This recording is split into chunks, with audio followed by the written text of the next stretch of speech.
syndical des femmes de la Médina Centenaire Gibraltar la. toogoon waxtaan suñu biir ubbi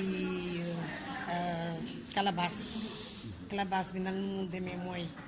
suñu mbokku jigéen ñi la ñu dajale ñu ngi ci 5e saison donc 5 ans ñu ngi koy def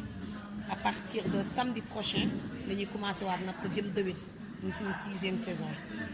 donc dañu boole suñu moromu jigéen ñi ndax xam nañ ne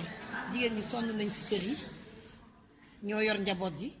ñu expliqué nteex ñoom waxtaan ak ñoom ubbi lii lu waaye am tous les samedis de 2000 francs ba loo ci teg baax na loo am ñu natt ko chaque 15 jours wala 20 jours avant tabaski ñu woote dajaloo ku ci nekk ñu remboursé la sa xaalis ci loolu daal lañ nekkee nii. waaw ñun jigéen ñi ñu ngi ci 416 personnes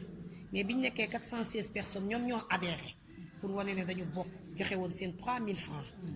léegi bi ñu adhéré 380 et quelques personnes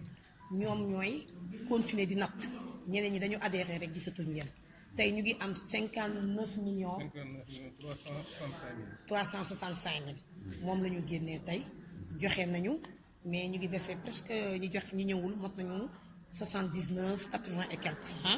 ñoom ñoo egsiwul te xam naa fii ba suba lundi dinañ ñu woo ku mun a ñëw ku munul ñëw ñu wéef la liñ fi am léegi maa ngi leen di bàyyi suñu coordinateur mi ngi jox ñu xalaatam kii suñu coordinatrice la sama sœur la Jaariyatu Soumaré kii mooy vice présidente Aji Sala Sow mi ngi dëkk Gibraltar la trésorière la baax na nga ne nday ngaati mbóoj mais dafa sonn donc nee na daal ñu waxal ko donc d'abord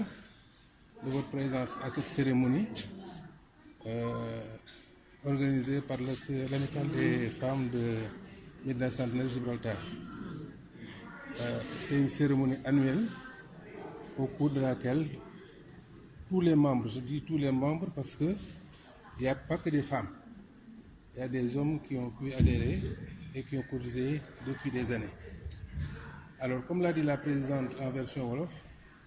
ces femmes ont remarqué au niveau de la commune qu'il n'y avait pas une certaine solidarité, une certaine entraide entre les femmes pour pouvoir bénéficier des prix au niveau des banques classiques. Donc, elles se sont réunies, elles ont créé une amicale pour d'abord épargner et ensuite, à l'intérieur même de cette amicale et à l'intérieur des membres cotisants, pour pouvoir en fait bénéficier de petits prêts qui pourraient par exemple générer par exemple des revenus au niveau des femmes. Alors depuis,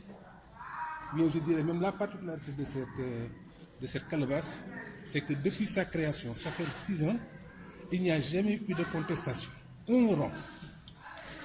Entre femmes, ça ne court pas les rues. On a vu beaucoup de choses qui se sont passées avec des calebasses, mais Dieu merci, nous touchons du bois. Depuis la création de cette calebasse, tout se passe normalement et aucune femme, et vous savez maintenant, les associations de femmes surtout,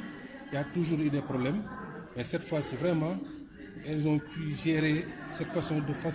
de manière très correcte et sans problème vraiment. Alors nous comptons poursuivre cette voie et ensuite dans les années à venir essayer de varier les activités parce qu'il ne faudrait pas s'arrêter à la calebasse, chaque année calebasse, essayer de voir d'autres activités qui pourraient générer des revenus pour ces femmes qui sont souvent dans des conditions précaires. Voilà en fait ce qui se passe au niveau de cette calebasse.